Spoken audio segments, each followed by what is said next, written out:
How many times in a month do you ask yourself if you're free? Yes, I am talking to Americans exclusively. Honestly, though, do you think you're free? Are you really just distracted by how you're oppressed or how hard the world is or your credit card bills?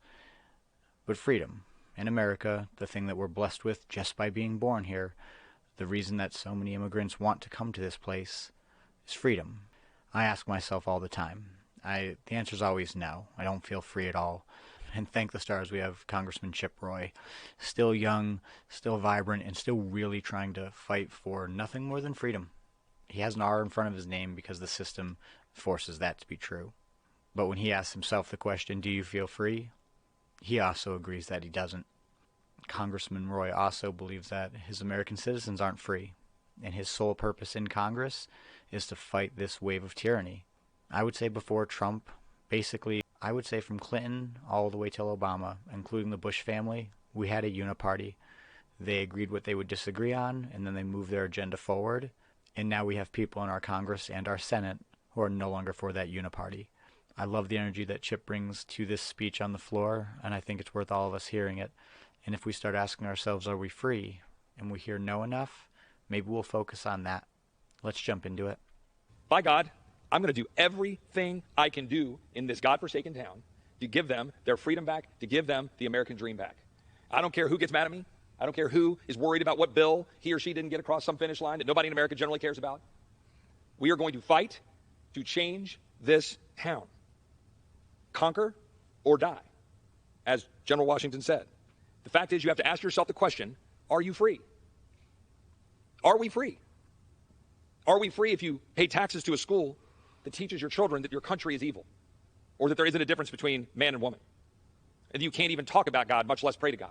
Are you a free American if that is what you're dealing with in the schools? Are you free if you want to simply have a vehicle to move around to carry out your livelihood, to provide for your family, and you can't afford one because a bunch of elitists in Martha's Vineyard decide you've got to drive an $80,000 battery-powered car? Are you free if you're worried that your streets are unsafe, your border's wide open, and you're endangered, and fentanyl's pouring into your communities because your government refuses to do its one basic task? Are you actually free?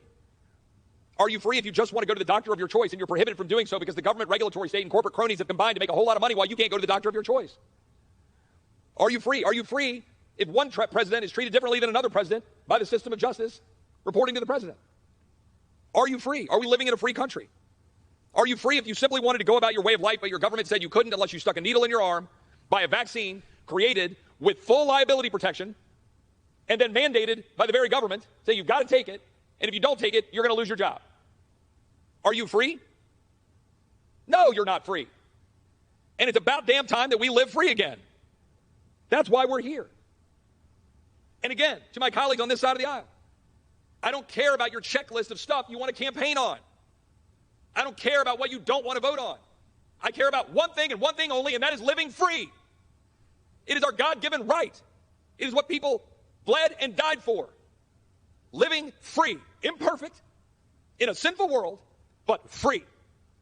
And that is our calling. That is our duty. Our duty isn't to get reelected. Our duty is to fight for the people who sent us here to fight for them against a cultural elite who wants to rip away their lives. And that is what my mission is every day when I wake up in this godforsaken town. I think I've got less than a minute left, and I'll just close with this.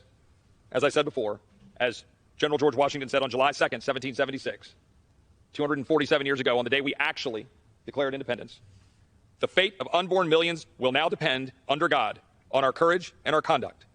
We have, therefore, to resolve to conquer or die. That is why we're here.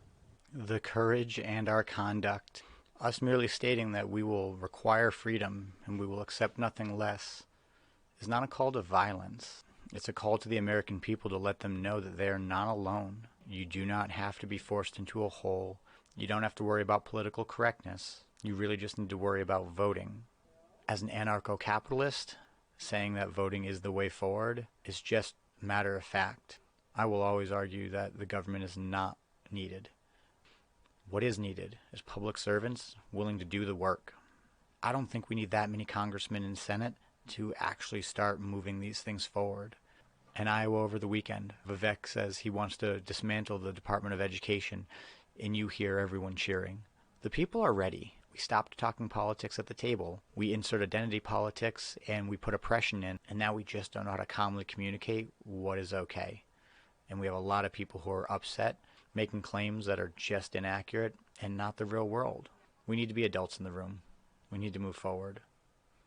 Make sure you check out the Freedom Caucus and the Mises Caucus.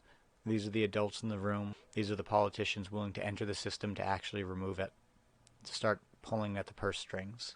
I hope this speech got you as riled up as it got me. I hope you learned something. I'm Tristan with Radically Rational Radio.